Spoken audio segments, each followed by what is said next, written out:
So, welcome back to another episode of RailPeople, the podcast from RailStuff. And of course, it would be remiss of me to start without saying, make sure that next time you want some scenics and accessories, head to rail-stuff.com. And I must actually say thank you to Warner's World of Railways for sponsoring this episode. So I'll be talking to you a little bit later on about how you can get yourself some tickets for the Ali Pali show, which is coming up, well, not too far away now. So definitely the right time to be getting your tickets. But I am really pleased to say that that this episode is our first ever returning guest. Now, I kind of made a promise to myself early on that I wouldn't really have too many returning guests. But I make a big exception in this case because there's very good reason to chat again to our guest today, because a lot has happened over the past few months and even longer since we last spoke. And look, not many of us get to live the dream and have a whole studio to house their layout in, unless of course you're Pete Waterman, which I think means that our guest is now a true model railway A-lister. Richard Watson of New Junction, hello. Hello, how are you? Thank you good. very much for helping me let you break some rules. Well, let's see how many rules we can break in this this next hour. But I think you're a model railway A-lister now. So there you go. That's an introduction. I won't go that far. I just get around like a bad rash. Yeah, is there a pill that we can take for this one or not? Hopefully, if you can subscribe to the channel, that's the main one. There we go. Cures all. Look, if you haven't subscribed to New Junction on YouTube before, then make sure you do it. It's very much worth it, and there is some excellent content. A lot of it is layout updates, some of it is how-tos, and some of it involves Lulu, and all of which are worth watching. And I mean, we'll talk about the studio properly in a bit, but I am thrilled to have noticed that there is still a dog bed under the layout, because I was a bit worried that moving to the studio would mean no Lulu, but the dog bed's there. That was the main priority, is to make sure Lulu was with me. She's always with me, even if she's not on film. She's always underneath the layout. Is she going to star of the show? Basically, is she going to cope with the no heating though? Well, she's not actually been there much just yet. I'm using the excuse of because we're doing a lot of timber work.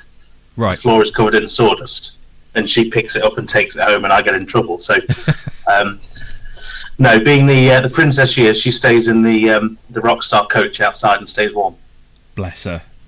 Well, if any of you don't know Lulu, then it's just another good reason to go and subscribe to New Junction on YouTube. While you're at it, make sure you subscribe to RailStuff as well, because I mean, Richard, this is going to seem tiny to you, but I'm quite excited today because I finally hit 1,000 subscribers on YouTube. So there we go. I'm now a Z-lister and trying to climb my way up the list. You say that. I found the first 1,000 subscribers probably the hardest milestone to tick, because the way the mysterious algorithms work is once you hit that, you start to grow, because YouTube helps. Yes, yeah, and that's kind of what I'm hoping, is that now it will start to go a little bit more. But I did a video this week where I was trying to settle the debate over what size ballast you should use. And I think I just confused the whole thing a lot further than made it easier. I actually got some real ballast and started measuring it and then doing calculations, but it turns out there was a lot of different sizes of ballast in real life, so it really didn't help at all. But there we go. Look, so I mentioned about the studio. Tell us what this studio is and what it means for you. So, in effect, it's a well-lit space in a unit on a farm, local to me, that's big enough to house the new junction, in effect, my layout in its exhibition form. So it was built to go into my garage in a sort of 16 by 8 format, and then for an exhibition it would open up to become a 28 foot by 8. So by having this space, it allows me to not only have a better environment to film and make content, which is where most people see New Junction currently, but also it allows me to have it in exhibition mode, which hopefully will speed up the process of being able to take it to an exhibition, which is the ultimate goal. Although having now moved it, not for the first time, I understand, but having now moved it and having to spend so much time, and I'm going to use a Richard word here, having to spend so much time fettling to get everything lined up and just right again. How much do you really want to now take it out again and take it to an exhibition? Well, as we're recording this, it's now been several weeks since I've moved it last, so I'm feeling much more happy with the idea of moving it again. But I think the days around moving it is definitely a no. I don't want to do it ever again. But no, the trick is, and I learned this very early on with the first iteration of New Junction, is really to have a decent model railway. Half the hobby is having people to help, and whether it be mates or friends from a club, that kind of thing. So the more people we can get on board, the easier a job becomes, and I've definitely learnt that. So I do call upon people to help out when I do any form of hard work, really. But yeah, moving the layout, definitely. Yeah, me too. Although I think tomorrow setting up in Doncaster will be all by myself. So yeah, I need to find more people I can call on for the hard work, I think. But it's a great space. So I didn't realise it was on a farm, but that's quite nice, isn't it? I guess there's you can do what you want in that unit. You can make noise if you want to. You haven't got to worry about when you're recording, sort of people overhearing stuff. You can just do what you want, really. Yeah, I mean, for someone who's spent the last, I think we're 11 years with New Junction now on the channel, for someone who spent the last 11 years making fairly regular video content, it's really refreshing and slightly dreamlike to be able to have a space where I can just walk in and it's there ready to make videos in and make content in. So it's not quite sunk in yet. What's been the best thing about being in there? Because you've done 3 videos in there now, I think 3, maybe 4. Yes, I'm slightly ahead in real life to what you've seen, but yeah, I'm sort of probably 5 or 6 videos now. But no, it's just the ease. It makes such a difference. So obviously there's been a bit of an investment in it because obviously I've got to rent it and things like that. But the lifestyle that it improves for someone like myself with the channel has just been a breath of fresh air. Yeah, because obviously you've got a full-time job as well. You've got family as well. I sort of wonder where on earth you get time to do all these videos, but I guess this is part of you and what you do now. Yeah, absolutely. It comes hand in hand. I mean, I'm very lucky now for I think the last 5 or 6 years I've worked in the model railway industry directly, so it sort of lends itself to it, which is handy.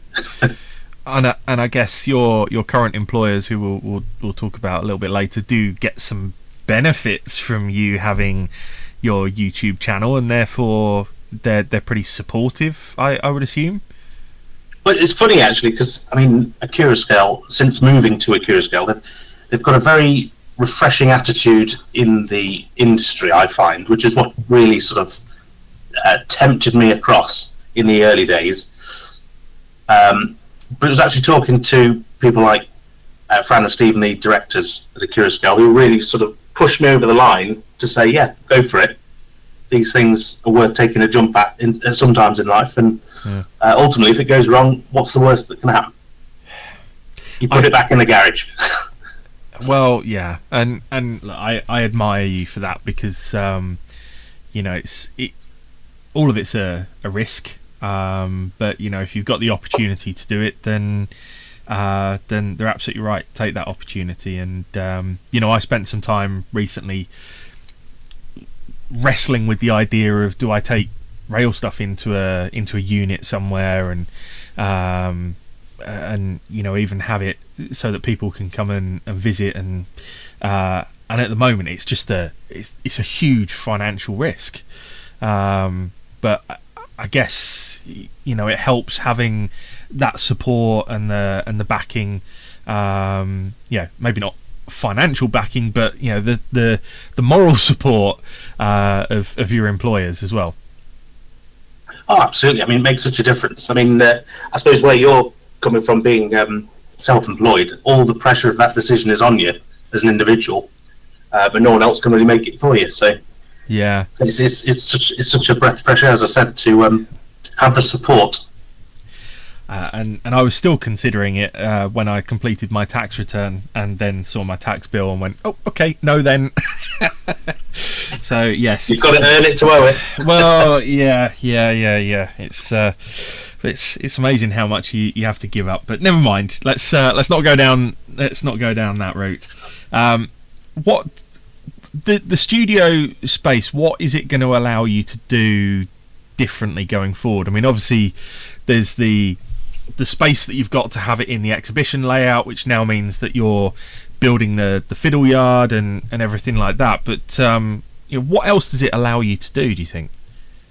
So, in essence, layout aside, so obviously it allows me to better, more regularly make new Junction videos and build the layout, which is the main reason for it. But having such a practical space, through my work particularly, we have lots of need for layouts and dioramas and things for whether it be product photography, things like that, or even just a space to, dare I say, entertain people or entertain products, things like that. It's just such a versatile space, or it will be when the heating arrives.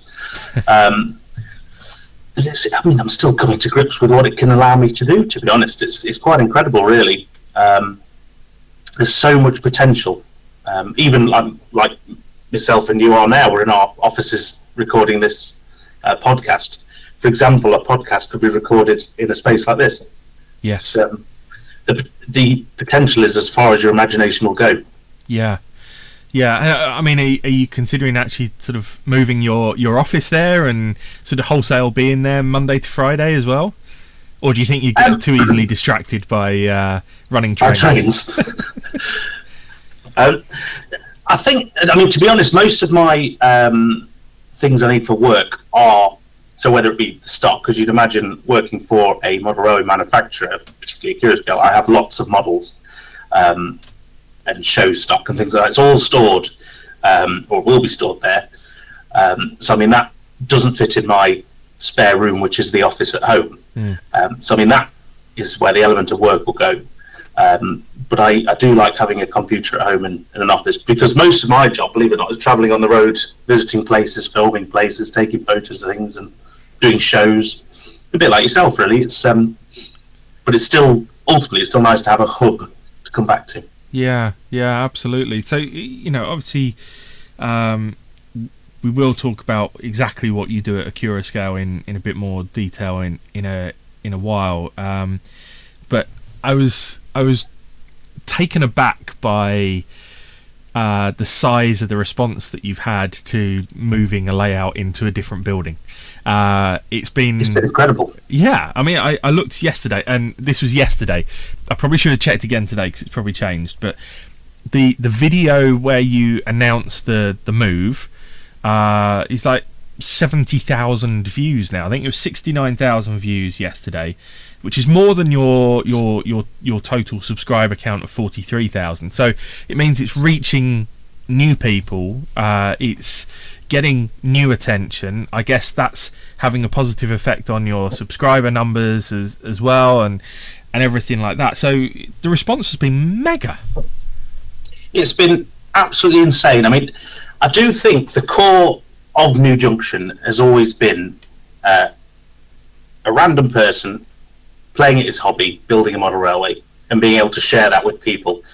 And I think if you can remain positive with content, especially, people want to live the dream with you and are extremely supportive of that, which is fantastic. I still don't know where these people come from.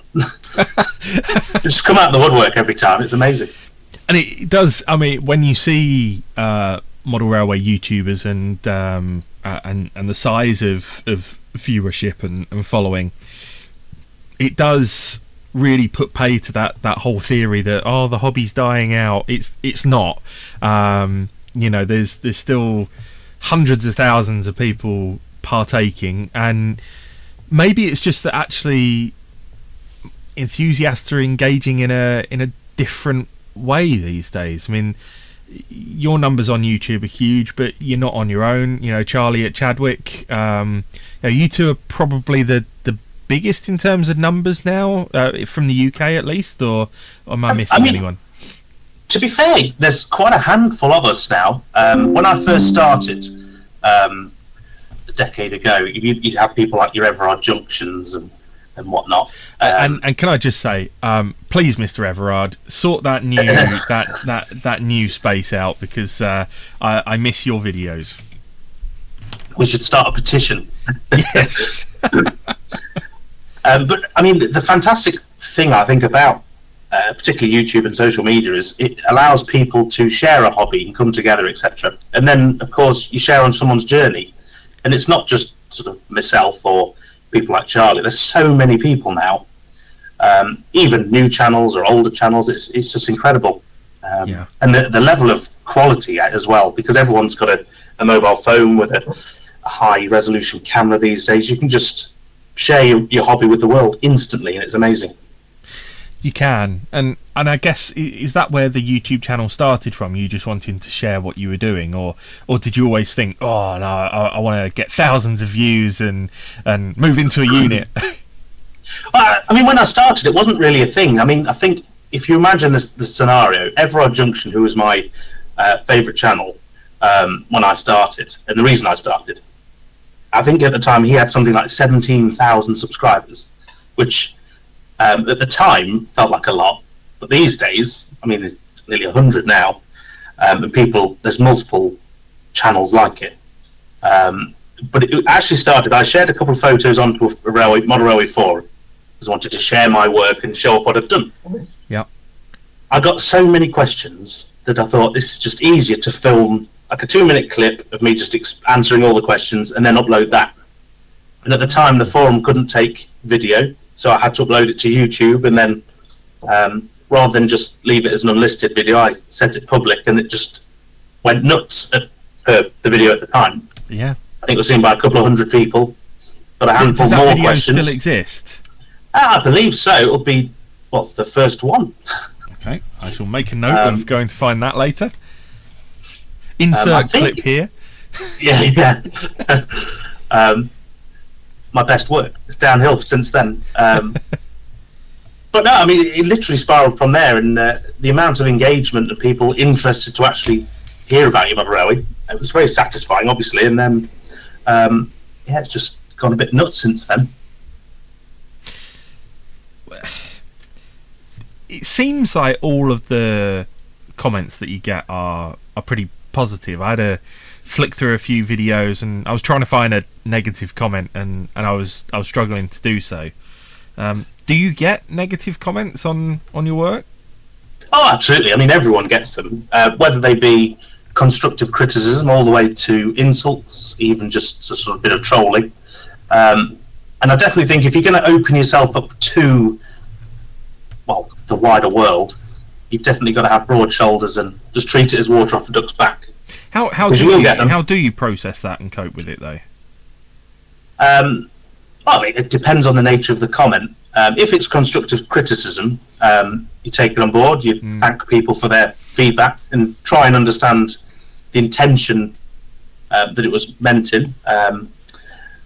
People who are just either being sort of insulting or whatnot, they're straight deleted and banned. Don't even dwell on it, don't waste your time on it. Yeah. And that's the best thing you can do. Never feed the trolls is the best advice.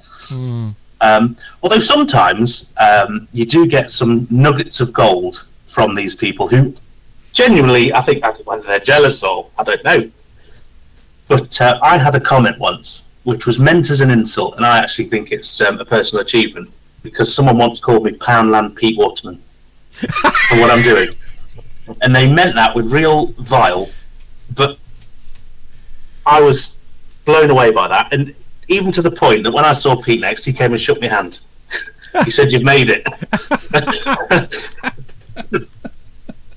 So no, sometimes these do throw up some golden nuggets, but no, you generally just got to let it go. I do see the mistake I see with newer channels is people tend to either argue back or give these people time. The trick is just to wipe the slate clean, get them gone, and they can move on to someone else. Yeah. But, I mean, it's not easy for people to, especially if it's first time getting those kind of comments and things like that. And look, some of these people can be really quite personal, and really quite sort of personally insulting as well. And maybe that's part of the reason why I don't ever stick my face on YouTube, because maybe I'm not prepared for the kind of personal physical insults I could receive. It's good to get your advice on how to deal with that. Sorry, go on.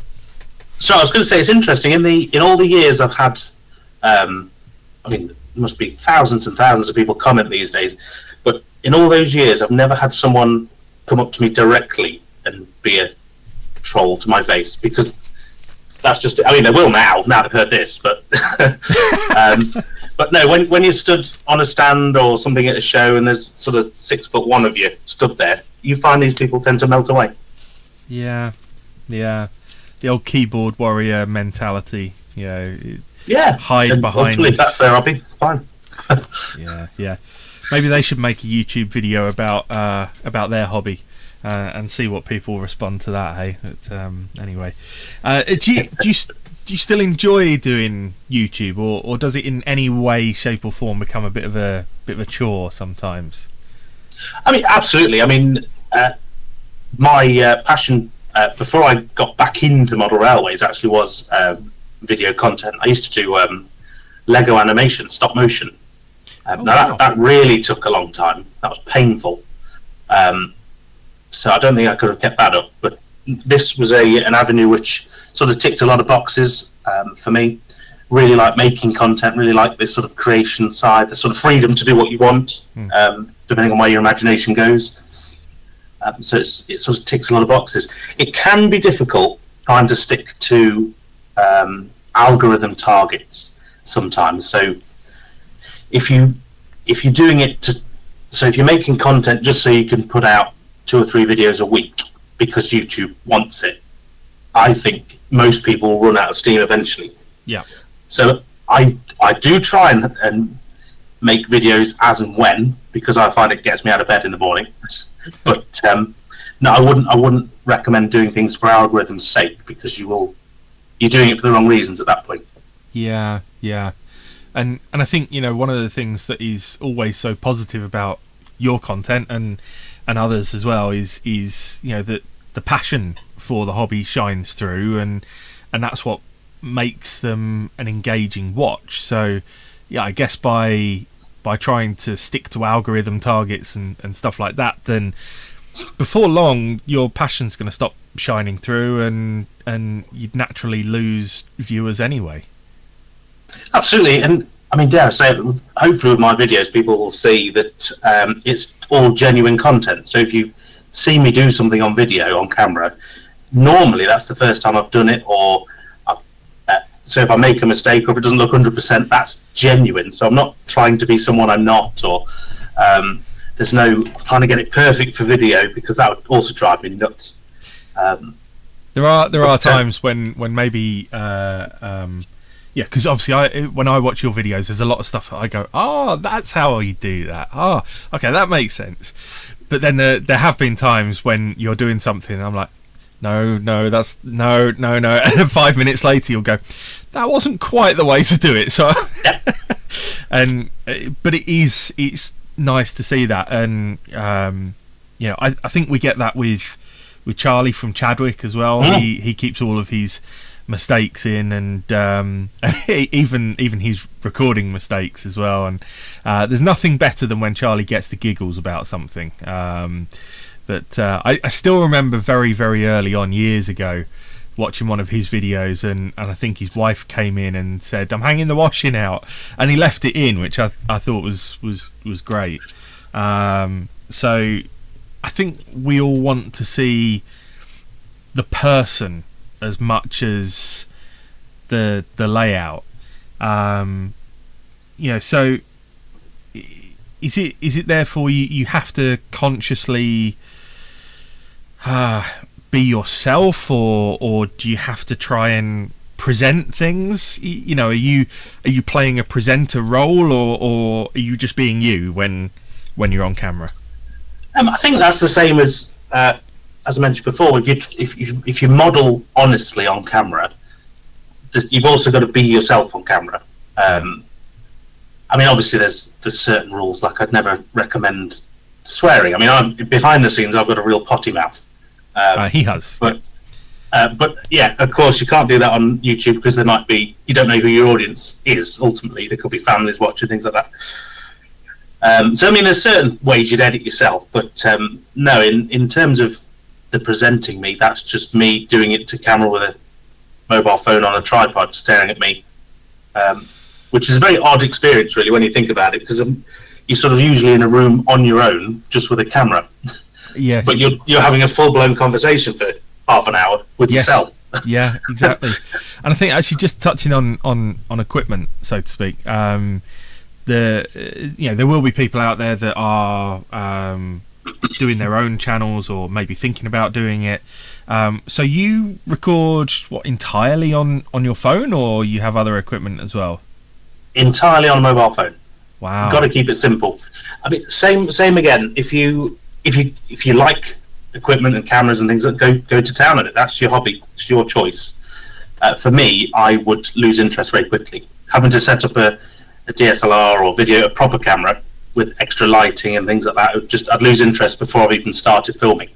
Yeah. So I just need a mobile phone, films in 4K, it adjusts to any lighting condition, whether I'm filming in a tunnel or a garage or a loft. This is a model railway tunnel, not a railway tunnel. That sounded a bit odd. But yeah, so a mobile phone, you can just click and go, and there you go. And it's perfect for YouTube. And then, so when you then get that footage onto your PC, I'm assuming, or maybe a Mac, I don't know. What are you then using to edit things? What kind of programs do you use, and skill sets and all that kind of stuff? So since content production became my job as well, I use the Adobe suite, so things like Photoshop and Adobe Premiere for the videos in particular. But previously I used a free editor. All I'd say is use what you're comfortable with. Same again, you've got so many choices in editing software. I think that if I was to look back, I would probably have started using Premiere much earlier, just because that's what people use in the industry. And because I then went into the industry, it was a massive learning curve to go from nice free software where it's click and play to something as complex as Premiere. Yeah. I guess I'm probably sort of somewhere in between. So I've got through some contracting work I do, I've got access to all of the Adobe stuff, but I don't actually use it for video. I use DaVinci Resolve. Oh, hello. DaVinci Resolve is free for personal use, but their main use is enterprise use. So like big companies like BBC and Sky use DaVinci Resolve as well as Adobe stuff to edit, and that's where they make their money. But they just make their editing software free for personal use as well, which I think is great, and it's very good. But one of the keys for me, and so Adobe would fit into this as well, is find something where there are lots of tutorial videos on YouTube and things, because the second I want to do something that's a little bit out there, I have to go YouTube, search for it, and because it's DaVinci Resolve, there's loads of videos telling you how to do it. So that's always useful. But and then so let's just walk through the process. You take the camera to the studio or the garage in the past, and you record your bits and pieces, you then import it to the PC, edit it up on Premiere, and then you're using Photoshop to make your thumbnails. So for those who don't know, Adobe Premiere is the name of their video editing software, and Photoshop is the photo editing software. So any images I need for either the video or the thumbnail itself would be done on Photoshop. And I save time by having templates ready to go and things like that. I probably don't put as much effort as I should into thumbnails, but well, I was going to ask, why have you never done the posing faces? And I'm showing you on camera, but nobody can see that on the podcast. But you know what I mean by on YouTube, the people making inquisitive faces or the shocked reactions or whatever. You've not gone down that route. I don't think it's anything. I've not got an opinion against or for it. I think it's more just a case of time, to be honest. The thumbnail is usually the last thing I do as the video is uploading on YouTube. So by that point, I'm usually just sick of it and I just want it done and uploaded and in the queue. So you get what you're given, really, at that point. Although I have started doing the odd one where I am in the thumbnail a bit more, but but the one where I'm moving studio, I think just because it shows the size, to have me stood next to the layout in its full form looks quite impressive. But again, it's still not a very professional thumbnail. It's just thrown together. For those of you who want to do stuff for free or on a budget, then for video editing I would definitely recommend DaVinci Resolve, but also I then use Adobe Express for creating thumbnails, which I think they do have a free plan of Adobe Express as well, which isn't as full detailed as Photoshop, but does allow you to do quite a lot. So for those of you wanting to get started or trying to build up, then there are a good couple of options. But for those that are getting started or want to, have you got any other tips for them? I mean, you've already said don't give the trolls any time and just delete them and move on, and film on your mobile phone if you don't want to go crazy on equipment. Any other tips?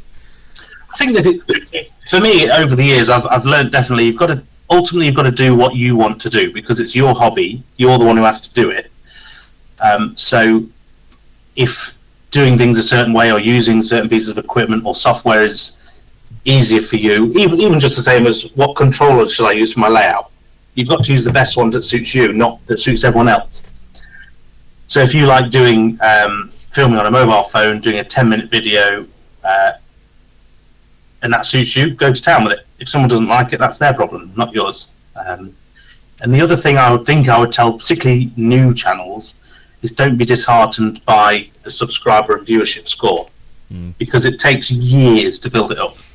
I think I got up to sort of 300 subscribers, and I think it took 3 or 4 years back in the day. And then I was very lucky. I actually got a bump from the sort of 400 to 1,000. Took probably best part of a year, and then since then it's grown exponentially, but to the model railway sort of scene level.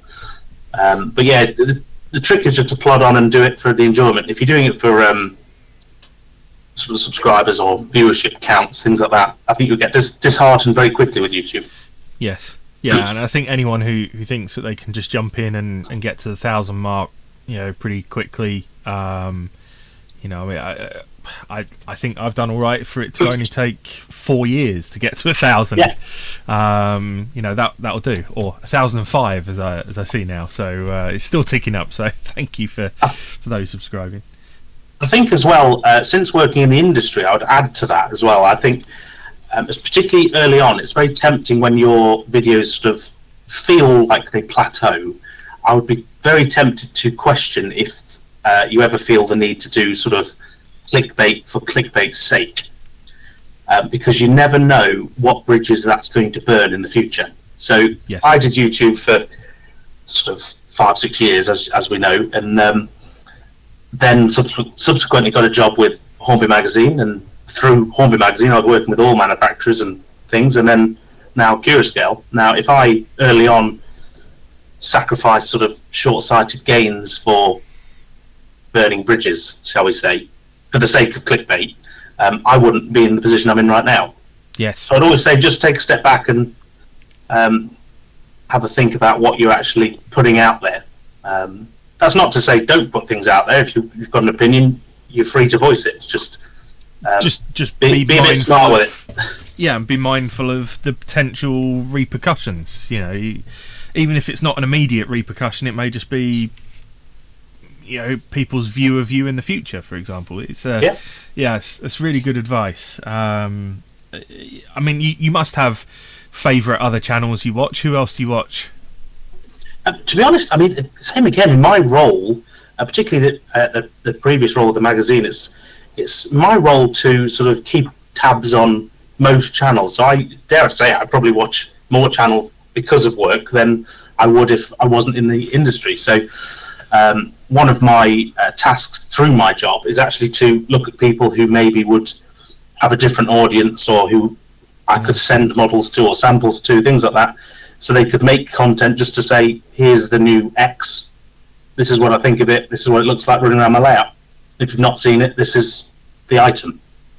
So this is what I mean, going back to don't burn your bridges. Yeah. There's lots of people out there who potentially could have sort of closer looks at things, early access to items, but then you'll see a video they've done 2-3 years ago where they show maybe a controversial opinion or something like that, and it sort of stopped them before they've begun. Yeah, and I guess this is maybe leaning into the conversation about Accurascale a bit more, but you know, from that perspective, if somebody does a fair but negative review of an Accurascale item, you know, is that going to hurt their chances of getting early access to stuff in the future? Yes, absolutely. You've got to be absolutely. Right, thank you for joining us, Richard. We'll end the podcast there. Don't worry, we'll get back to Richard in a minute, and he'll give us the proper answer rather than being cruelly cut off there. But I wanted to just interrupt for a moment to remind you of the upcoming Alexandra Palace show, where you can explore premier model railways from the UK, Europe and even the US at the London Festival of Railway Modelling, held at Alexandra Palace on the 15th to the 16th of March. You can discover over 35 layouts in a range of scales and gauges, and don't miss the chance to find exclusive deals and the latest products from more than 70 leading retailers, including this one, and specialist manufacturers. For more information and a complete list of exhibitors attending, visit rmweb.co.uk/shows. That's rmweb.co.uk/shows. The event is sponsored by Bachmann, the Model Railway Club, and World of Railways. And if you're going, I'll see you there. Now, back to Richard. You know, is that going to hurt their chances of getting early access to stuff in the future? Yes, absolutely. You've got to be absolutely. Right, thank you for joining us, Richard. We'll end the podcast there. No. See, reviews is a different one because I suppose members of the public who pay their own money for things can only say what they see. So if they have a model which then doesn't work or then needs a fix or a repair, they're well within their right to say, this is what I received, and it doesn't work. So therefore, to their eyes, it's pants, basically. They've spent a lot of money on these things, which is absolutely fine and fair game. And part of the reason why, I mean, particularly Accurascale works so hard on after-sale service, just in case these things happen. But I suppose now I'm in the industry, it's when you start to learn where people lie within the industry, whether some people are sponsored or things like that, and clickbait tends to be paid for sometimes. I mean, it can be absolutely crazy, the sort of motives of these things, because I mean it's a big industry with lots of competition. So I mean, for a consumer, we're actually in a golden era, I think, of model railways. But yeah, it's just about being smart with it. That's all I'd say to people. All right, I've got to pick up on that comment. What do you think puts us in a golden era of model railways?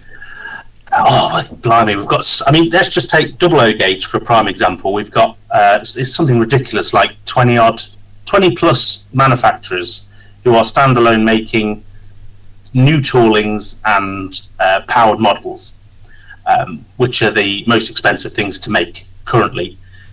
And then, of course, we're all vying for your business, talking with a Accurascale hat on. We're all vying for your business, so we're all chasing each other, trying to be the next best thing, which is, for a consumer, absolutely fantastic. We've never had so much choice. We've never had, I mean, whether that be new tooling or whether that be where people sometimes say duplication, but now as a consumer you can go out and say, I want not only class X, but I've got a choice of 2 or 3 or 4 of them to pick from. They can be from any price band. Some will be in a sale because of the competition, or some will have different features because of the competition. It's absolutely incredible as a consumer. And I guess that in some ways that competition between manufacturers is driving up quality, and it's driving with that more choice. I suppose what I'm saying is that people have the choice over what level of detail and quality they get in a model, and therefore that pushes everyone on to be stronger in terms of what they're producing. But the one thing that maybe we don't see, and look, I'll let you speak to this because I don't have an opinion in either direction on this, but we don't see the competition in terms of price as much, some people would say, and that the hobby is getting very expensive. Agree or disagree? Well, obviously, naturally, I'm going to side with the Accurascale way of thinking, so remember that with the next comments. But I mean, to talk a bit more about, I suppose, directly Accurascale, they saw a gap in the market. They're actually just turned 7 in January. So they're a very young company. In fact, one of the youngest companies currently in the UK making double O gauge models. And they saw this as an opportunity to make high fidelity models that were arguably more competitively priced than the competition at the time, and of a standard which raises the bar, or the phrase next level comes to mind. So from our position, or my position at the Accurascale, I see definitely that there's competition there, because I mean, you could say, look at any class Accurascale makes. Currently, there's always a more expensive but older tooling version for things we've sort of made 2 of. So the Class 37 would be a prime example. The Class 37 from Bachmann was pretty much launched at the same time. The RRP, I think, was £60 more than the Accurascale one, and then the Accurascale one came along. Whether you like it or not, its RRP was £170. Which was sort of, like I say, the £50-60 less. But that's resulted now in the Bachmann one not only being price matched, but then also often you see it coming down in price because there's competition.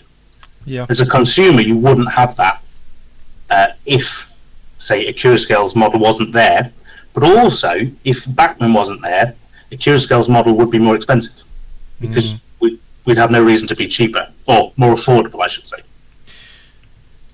So, but overall, the price of models is still trending upwards, should we say? Absolutely. There's no getting around that. I think a lot of things in life are. I mean, we've as we know, just come out of lockdown. Interest rates are at 11% for a time, and you think wages go up around the world, costs go up, things like that. World politics gets involved because they're made internationally. There's lots of reasons why these things are more expensive.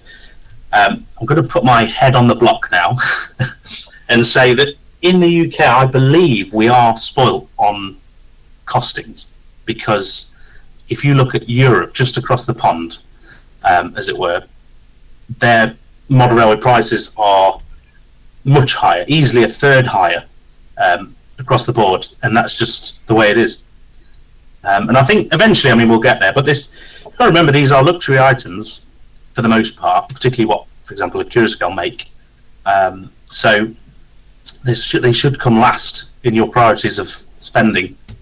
But and you know what, you'll probably hate this next comment, but the thing that I would always say is, hey, if you're going to spend £200 on a loco, do you actually need it at the minute, or is there a big list of scenic projects that you've got that maybe you could spend £100 on, save yourself some money, and get a lot more done? You know, and sometimes, you know, I have even done some graphics in the past that say, for the price of this loco, look at all of the scenic stuff you could get. I guess it depends on where your real enjoyment comes from. If you're a model collector and just enjoys running trains, then I guess, you know, the value's there for you. I think as well it comes back to the competition side of things. So it's not just sort of price companies chase nowadays. So, for example, taking the 37 again, rather than just release 2 models in 2 liveries once a year, you get companies now releasing sort of 15 to 20 liveries in all different types, all different tooling styles, all accurate to their own prototypes, but on the same day. So what that leads to is a bit of almost market panic of thinking, I need this model, but I want that model as well. But of course, naturally, people can't afford them all, which is understandable. Yeah. But if you miss out, you've missed out. Yeah. It's remembering that these things will come back, but as part of being competitive, a company now can't just release 1 or 2 models of, say, a Class 37. You've got to release all 10 in one go to provide the variety. And do you think that because of the general trend of prices, and look, I take your point about it's not just model railways, everything in life is more expensive, and you're blooming well right on that. But do you think that overall price up trend is maybe making it more of a wealthy person's hobby, more of a I don't want to use the term elitist, but you know what I mean, in terms of it being more for people with more disposable income, or has it just always been that way? It's an odd one. I mean, you do see the sort of comments of how do new people get into the hobby with the price and things, and then of course the cost of models generally has gone up to, I think it just hits certain numbers. So if a multiple unit is £500, that feels like a lot, or if a loco gets close to the £300 mark for the top version, it feels like a lot. But in reality, I mean, you look at inflation calculators and things. Although locos were probably, and stock was priced cheaper previously, I think inflation-wise, we're actually just under inflation. Right. So in theory, I don't think we've had it that bad, to be honest. That's not to say we're not, these prices and things aren't perfect. Obviously, we'd like everything, and we'd like everything to be cheaper. But I do think, I mean, I know for Accurascale, we implement a free payment plan if people want to use it. So you can spread the cost sort of 3, 6, 9 months. There's no interest on that, and you sort of save up, or you pay a portion every month until the item arrives.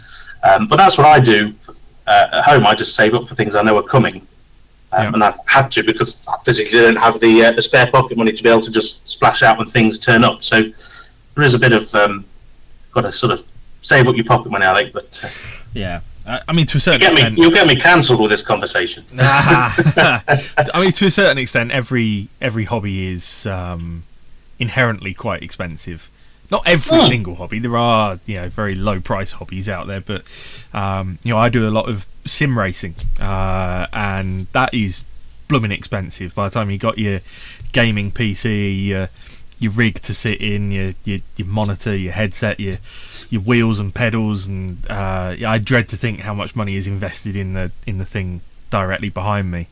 So I guess all hobbies are inherently quite expensive, especially the more passionate you get about them. But do you think there is still a way for people to do model railways on a budget? Oh, absolutely. I mean, one of the channels I do follow is called Budget Model Railways, and they literally It's a sort of, I think it's a father and son team, and they're the complete opposite end. I believe they've made layouts on cardboard baseboards, for example. That's the sort of level we're going to. But again, I mean, if you've sort of got to in a point, hold on, you've almost got to model or do your hobby to your means. No one can have everything. But I mean, if you, for example, modelled a branch line sort of layout, you only need sort of a loco and a carriage. It's the same sort of attitude. If you were to go up from 00 or N to O gauge, your trains get smaller, and that's because O gauge is inherently more expensive. So people make the compromise, but it's accepting to do that. But then in 00, people are less likely to make the compromise. But same again. We've just got to save up and work out the best way to do it. Yeah, exactly. Well, I am going to be doing a little series on YouTube later this year. I don't know if you saw, but last year, well, you will have seen because if you watch them all.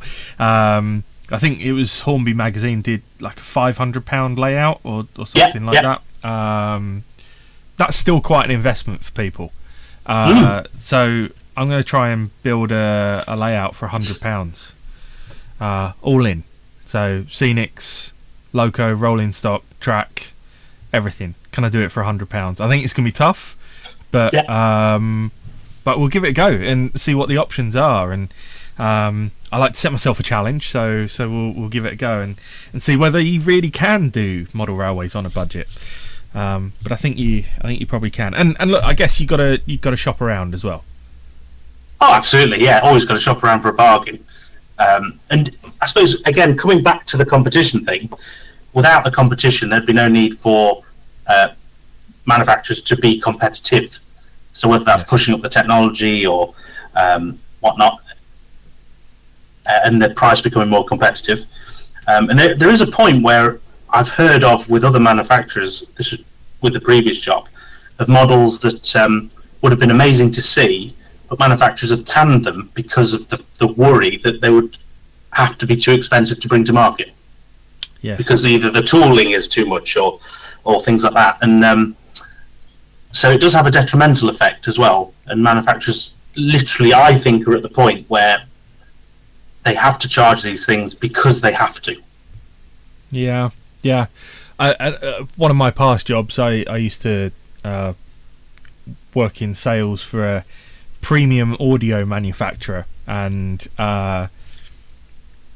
you were selling headphones that are £250-300 a time, and you'd see comments from people saying, yeah, but I bet they only cost $10 to make or whatever, and it wasn't as low as that, but obviously there is plenty of margin in it.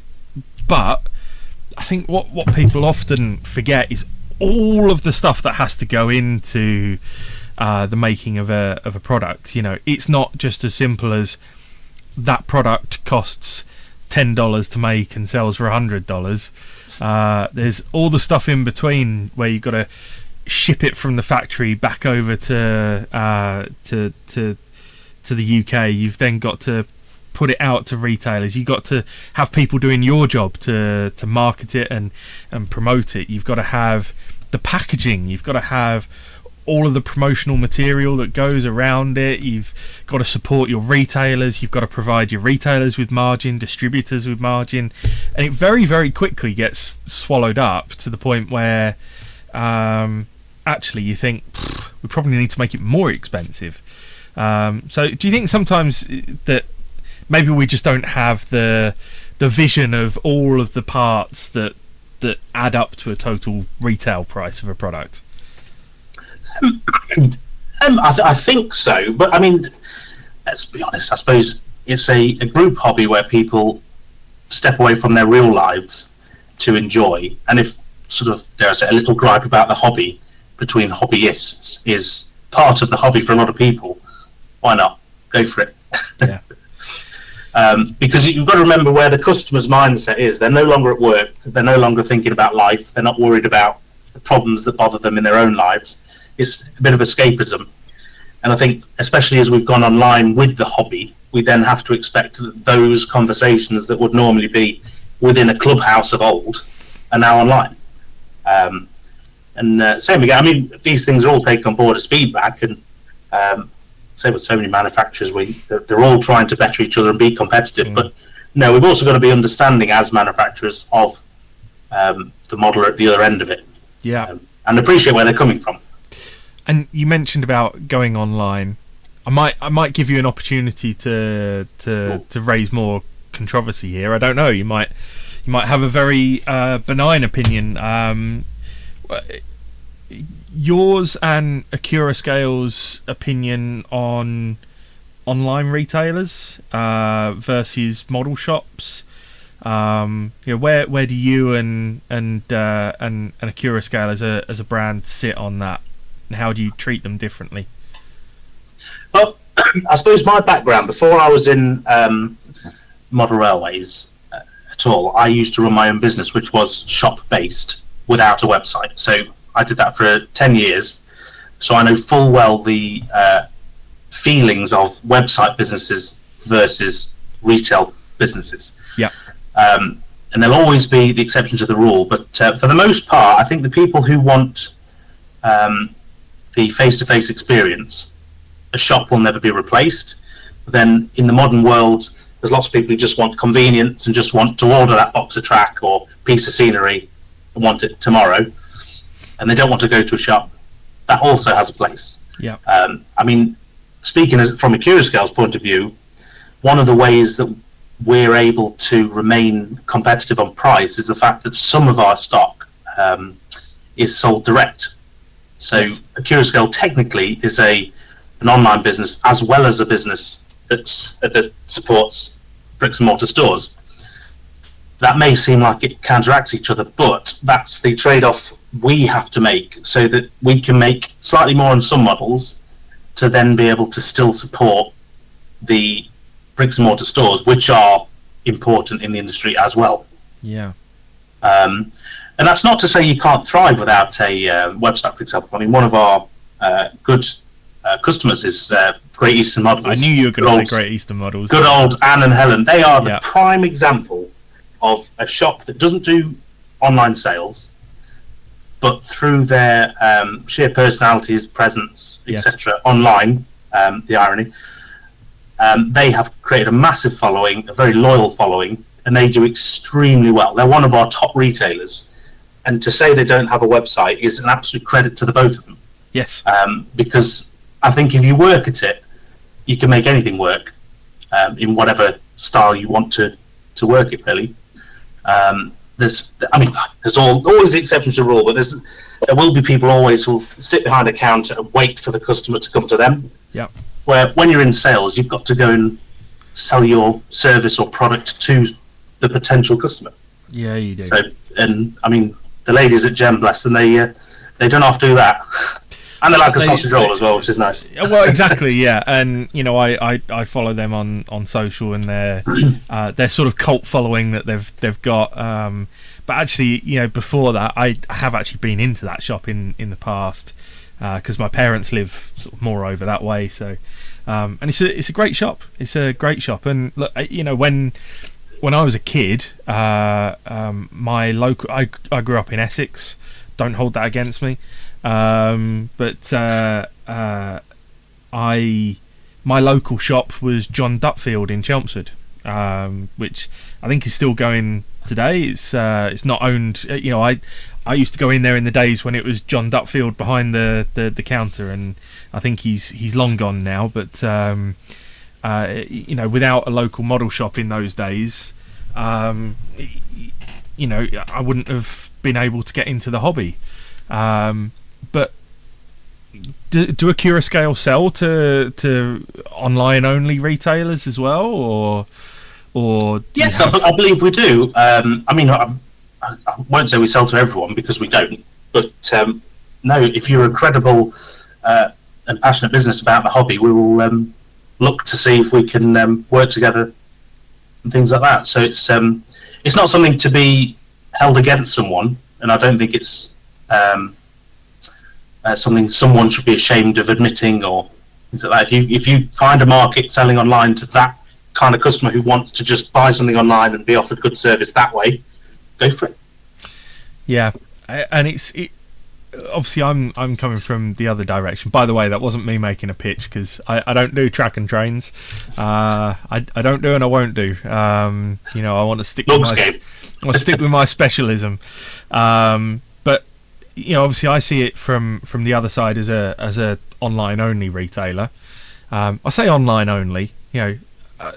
25 shows a year as well means that I'm not just online, but for the most part online only. And there are some suppliers who I cannot have an account with them because I don't have a shop. Do you think that's I'll tell you my opinion in a minute, but do you think that's a fair approach, or do you think that's getting a bit outdated now? See, it's difficult because it's not as simple as yes or no, this answer, I think. I mean, when I had my own shop, in a different industry, I should add, I used to, at the time, not appreciate the favoritism it appeared that website shops were getting. But as I sort of went through that career path, you learn to understand why, and you learn to understand the sort of the chess pieces on the board, and why people say yes and why people say no, and you've got to support one customer. You can't risk a client by supporting someone else on their doorstep, that kind of thing. So there's so many reasons why a company might say yes or no. I suppose all you can try and do really is sort of either work with them or work around, or try and find a solution around that. Personally speaking, I mean, knowing how you work, for example, particularly with the shows and what you sell, I can't see why you would not be given an account. So if I was working for a supplier, I would give you one, for example, because I think you're face-to-face enough. Naturally, you offer good service, excellent service. Naturally. Checks in the post. Yeah, that's it. And of course, online for the convenience, things like that. So it's, but that's not my decision, unfortunately. No. Okay, so I said I'd tell you my opinion as well, and my opinion is fair enough. I understand why certain companies get off the fence. No, I genuinely understand why certain companies want to protect the model shops.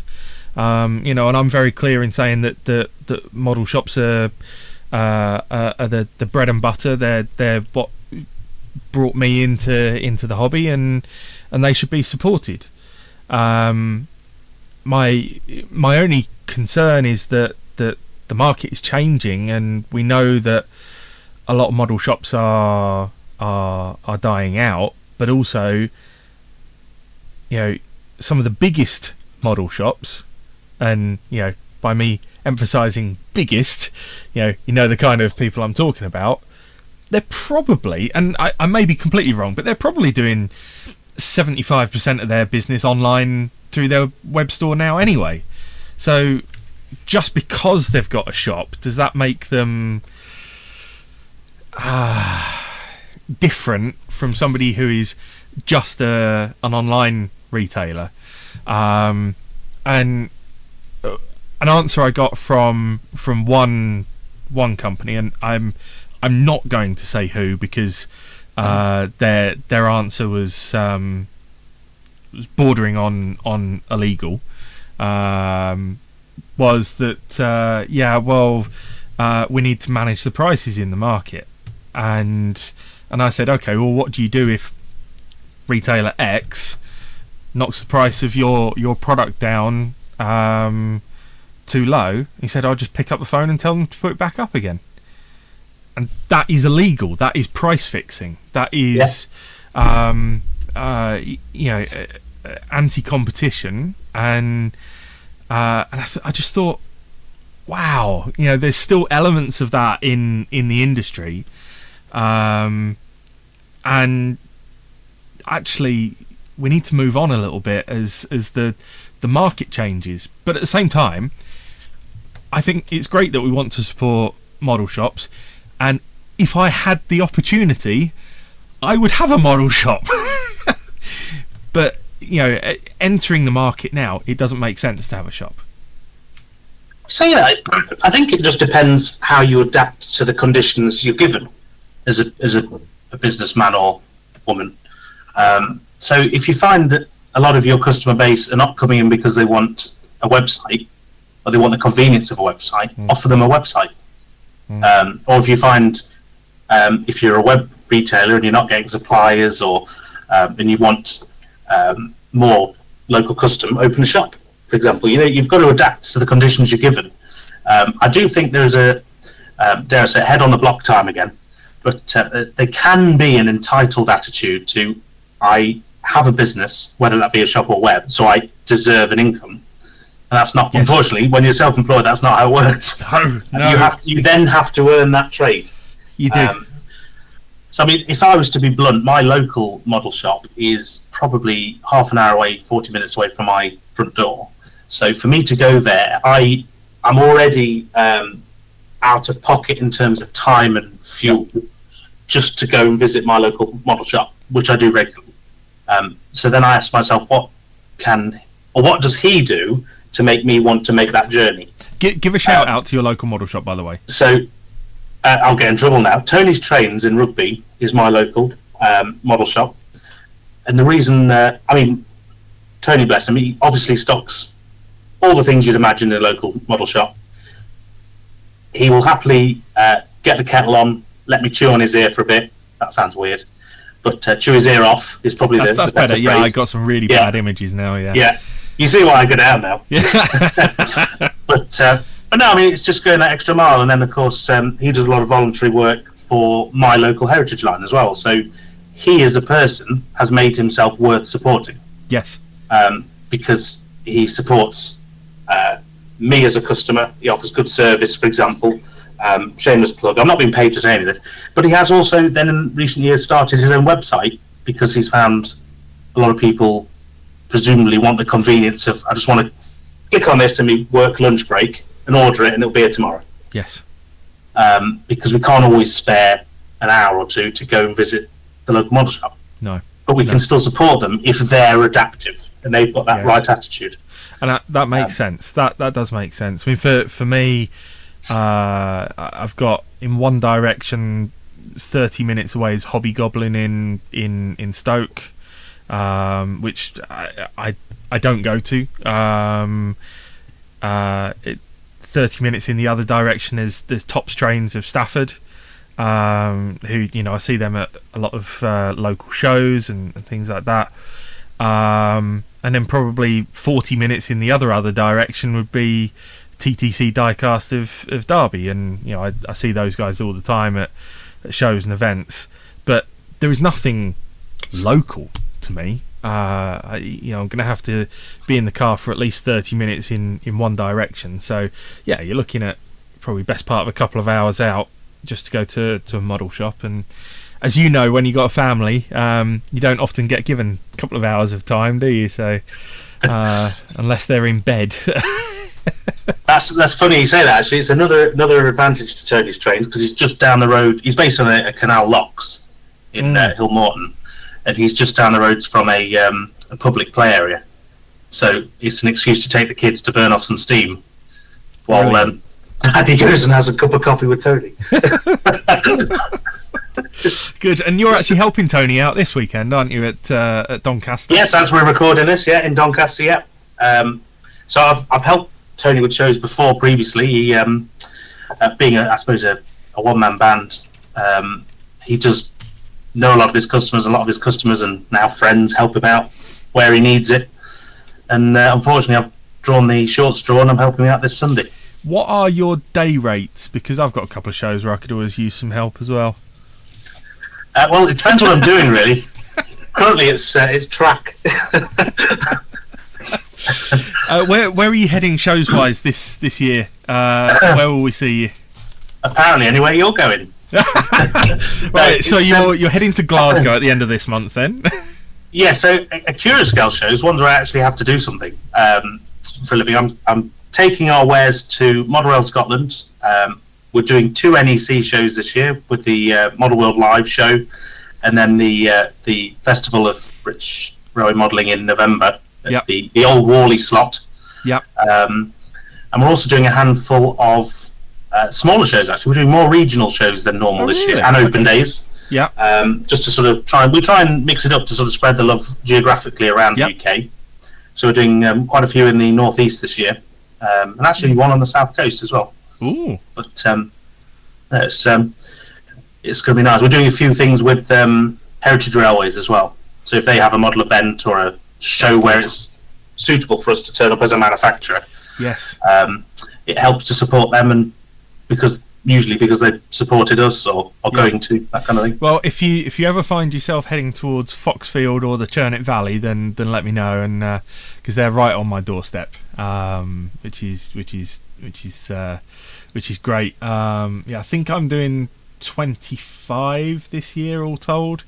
Animal. So yeah, well, it's the only time I get a good night's sleep these days. So I shouldn't say that out loud, just in case she listens. She's not going to listen. She hasn't got time. She's too busy looking after a monster. But yeah, this year I'm going to Doncaster this weekend, then Model Rail Scotland at the end of this month, then Preston at the start of March, which is a really good show. I sort of thought it was going to be a small local one, but it's huge for a more regional show. It's great. Then I'm at Ali Pally. Then I do probably my smallest one of the year is South Notts in Cotgrave, which is that's a lovely show to go to. The people that run that show are lovely. From the Bingham Model Railway Club, I think they are. Then I'm doing Key Model World Live for the first time this year as well, which I'm excited about. I'm off to Stamford to Market Deeping for the first time. I do the 7mm narrow gauge AGM in Burton every year as well. Then I've got Buxton, which is a brilliant show at the start of July. I'm doing Chatham for the first time this year as well. Apparently it was very good last year. Stafford, my local show in September. Then Getz at Milton Keynes, the Great British at Gaydon, Alsager in Crewe, and then National Festival at NEC. So that's my list for the year. So maybe that's not 25. I don't know. I can't count. You see, that just going back to what we were talking about, that's a prime example. As an online only business, you're adapting to go where your customers are going, because doing a show isn't just a case of rocking up and taking everyone's money. You have to obviously be away from home, away from family for a few nights. You're celebrating, but no, I mean, you do. You've got to pay for the experience, and you're not guaranteed the trade until the Sunday afternoon when doors shut. You don't know. No. So every shop that goes to these things, it's a real gamble. But again, it's a sign of sort of business people adapting to the scenario. And some of these shows are not cheap to attend either. Not just your hotel fees and your travel, but actually the fees for being at the event as well. And it can quite easily be that if I go to a show at the NEC, by the time I've got my space and I've bought the extra stock for the weekend and travel and hotels and everything like that, I can easily be pouring 4 or 5 grand into a show like that, and then you've got to try and bring that back with bells on to make it worth it, and it doesn't always happen. In fact, a lot of the time you'll come away from a show going, okay, I've maybe broken even there, or I've made a loss, but you're right, you've got to go where the punters are sometimes just to get the message out there. But that's a problem for future Adam, not a problem for now. So look, we've talked for plenty long enough. I've kept you far too long, and Accurascale will probably want my head on a block for keeping you away from your work. But as always, it's been such a pleasure to talk to you. Sort of as closing remarks, what are you most excited about this year? Oh, blimey. I mean, I joined as a hobbyist. I joined Accurascale, which was a big decision for me personally because of their refreshing sort of approach to the hobby and the things they have coming. This year we're going to see some amazing projects which I've been working on now for a long while, but I get to release them to the public and as part of my role, and show them off. So there's a lot of big projects coming this year, which I'm extremely excited about. Timeline of when we can look forward to that? Next question. Okay. But in terms of my involvement, so when I do the videos, obviously I like making videos. We probably know that by now, but I think some of my best work is sat waiting to go. That's coming out this year. Really? Absolutely amazing opportunities. Doors have been opened, and blowing my own trumpet here, blimey, it's like an online CV. But no, it's. I think I've managed to produce probably some of my best work to date, which is probably still rubbish, but it's going to be a real achievement for me to be able to release it to the public. I think for you. It's a dream come true, definitely. Good for you. And I know Richard won't mind me saying this, but he's genuinely one of the nicest guys in the hobby. And if you see him at a show, go talk to him, because he's quite happy to chat. And when I see you chatting to punters and things like that, you are just as you are in this conversation, and when we have chats in the freezing cold car parks at a show, this is how rumours start. Well, you're always good for some background information. Actually, I found a lot of things out directly from you over the years. So there's a reason why I always stop you for a chat, because I'll always pick up a nugget from that conversation. But look, it's been an absolute pleasure to talk to you. Just remind people where they can find you online, particularly.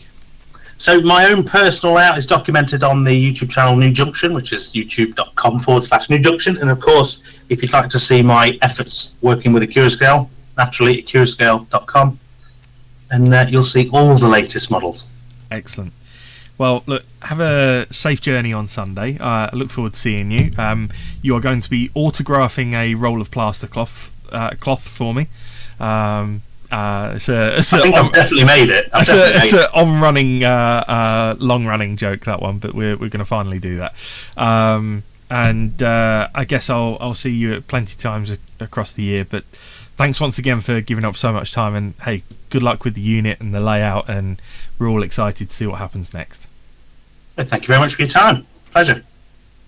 So that was Richard from New Junction on the latest episode of RailPeople from RailStuff. I'm sure you'll agree, eye-opening conversation, some really interesting opinions in there about the industry and the hobby as well. And thank you to Richard for being so candid through the conversation. Don't forget, there's plenty of other episodes in the back catalogue that you can go listen to wherever you get your podcasts. You can also subscribe to the RailStuff YouTube channel, as well as all of Richard's good stuff. And I guess I'll be seeing you very, very soon. So if you're in Doncaster this weekend, come say hello. Otherwise, I'll see you at another show around the country very, very soon. Thank you very much for listening, and we'll be back soon.